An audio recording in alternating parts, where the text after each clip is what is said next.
Okay, the third column for the yellow to yellow-orange.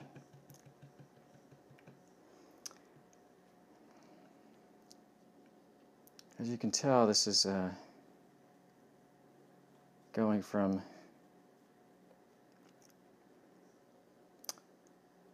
actually yellow to yellow-orange to pretty strong orange.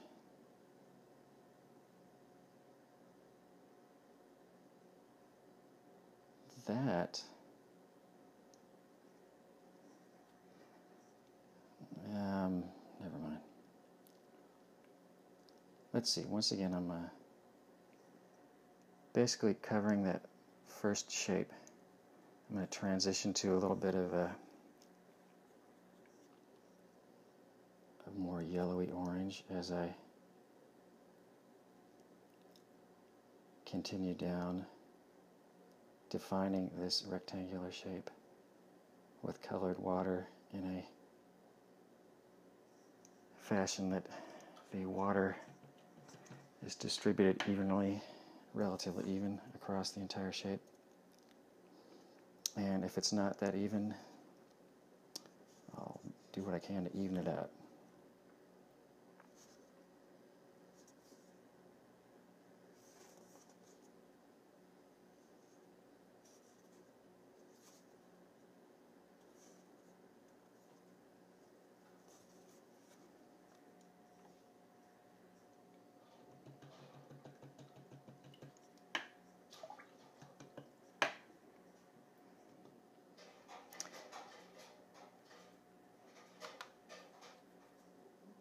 This green up here, this little dot of green, I think is a relic from the phthalo blue that didn't want to wash out.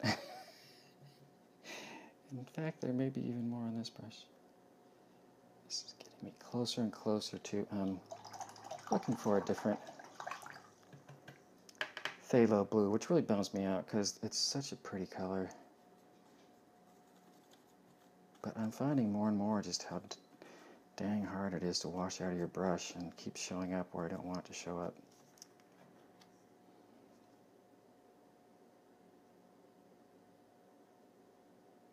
One of the cool things about watercolor, I've tried other kinds of other mediums, acrylics and oils. And to me, one of the coolest things about watercolor is being able to change and mix and choose colors so quickly without having to go wash out your brush or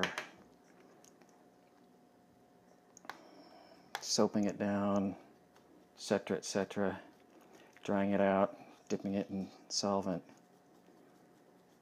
smacking it against your easel and getting everybody in the room wet just like Bob Ross does.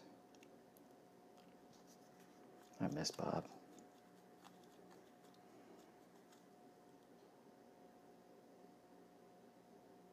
Well, I guess I still get to see him on YouTube and whatnot, but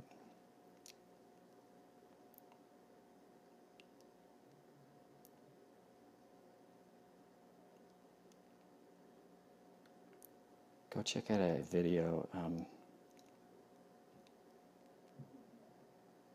made by public television called Bob Ross the Remix. If you want something that's both fun and funny and really sincere and sweet and oh man, just love it.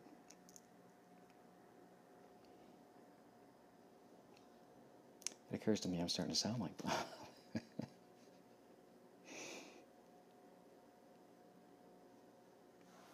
Okay, so that's the last column and a little spiel about Bob Ross. Good old Bob Ross. He deserves it. And once again, because I can't leave well enough alone.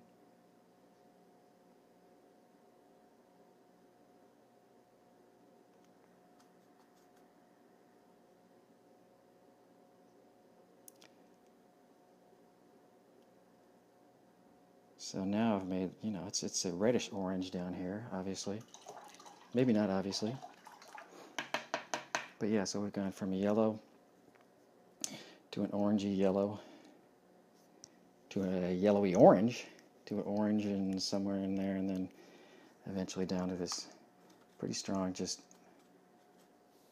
straight quinacridone rose. Because it's over that initial layer of yellow and whatnot, it's still going to visually blend, mix to be a warm orangey version of quinacridone pink, which is actually a bit of an oxymoron, but we'll get to that later. So there's that column. I'm going to let that dry.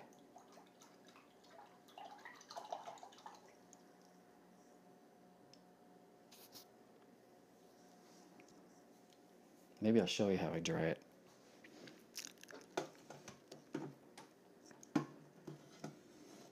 There's these things called hair dryers.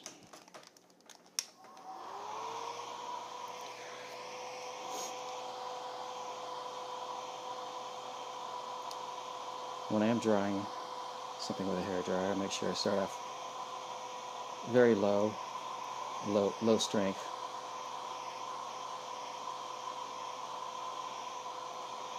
I want to make sure that I'm not making it dry too much in one area versus another area, because that'll create that whole difference that will make it dry odd, or just not blend like I want it to.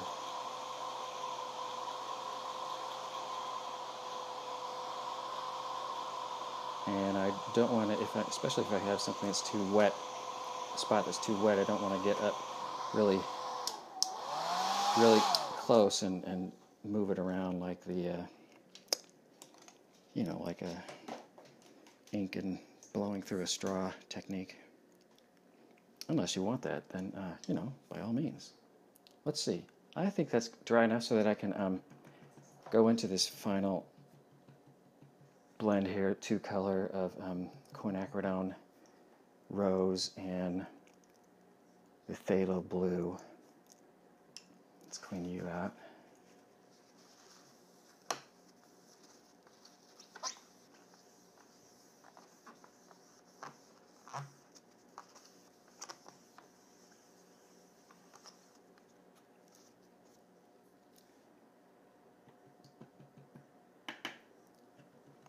So let's see, I'm going to mix up a little bit of let's go. I want to get kind of intense with this one, just to say I did.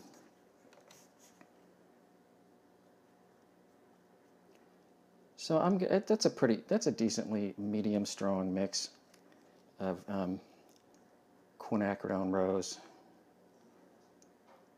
and I'm going to start with that. I may do the whole shape. I may start mixing in a little bit of the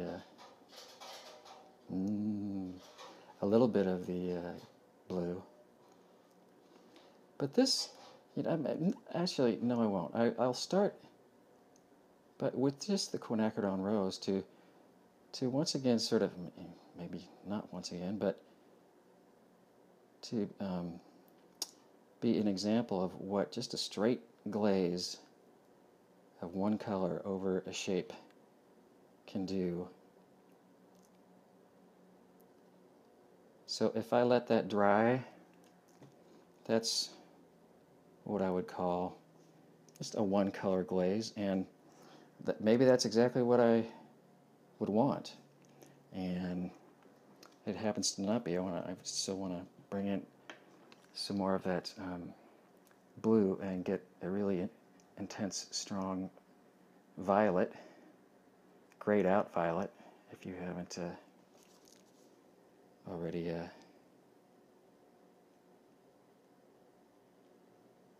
listened to one of the other mixing videos I did.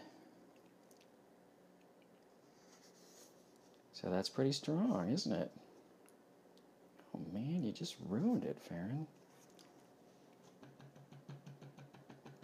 I don't think so. Let's see here. Perhaps I did.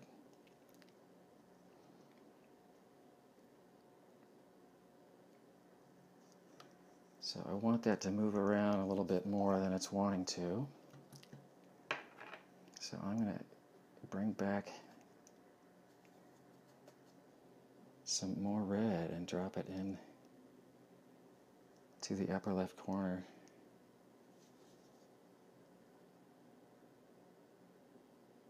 And have them meet in the middle.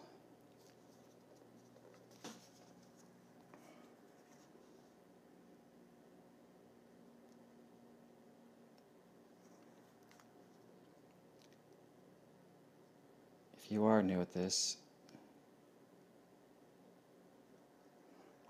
this can be one of those times when you start focusing so much up here that you sort of forget that there's pooling water down here. And if you don't sponge that up with a thirsty brush, it's possible that it'll tip so much that it will breach the dam, as I sort of put it, and drip. But it's pretty amazing how much pooling paint it takes before, especially on the 300 pound paper.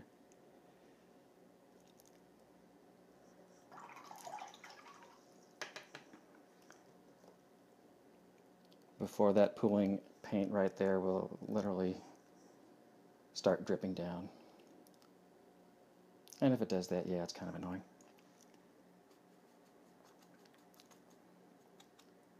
But once again, try not to let it ruin your day. Just your afternoon. No. It's an opportunity to come up with a creative fix.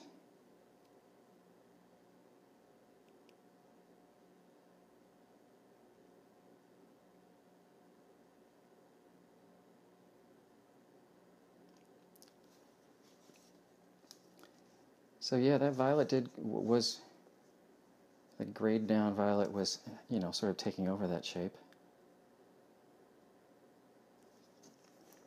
But I was able to tame it back down by introducing more water up into red, Quinn Rose, into the upper left. And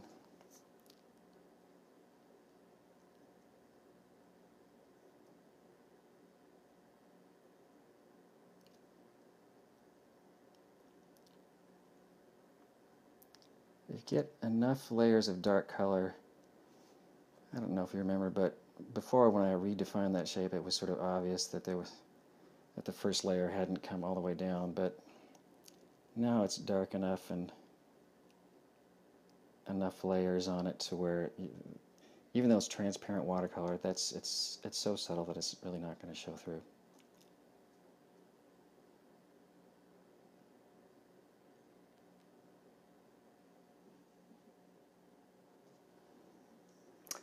I'm done. No, I'm not. I think I like doing that. Let's see.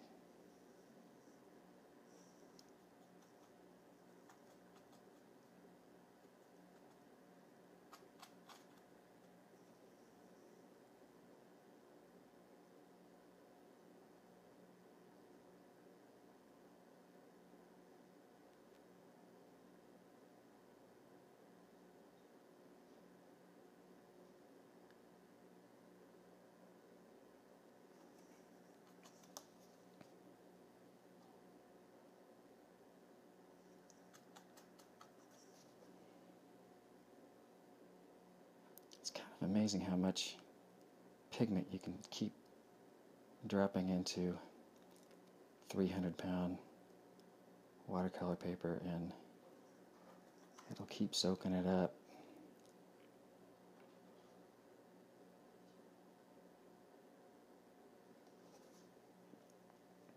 Okay, now really I'm done.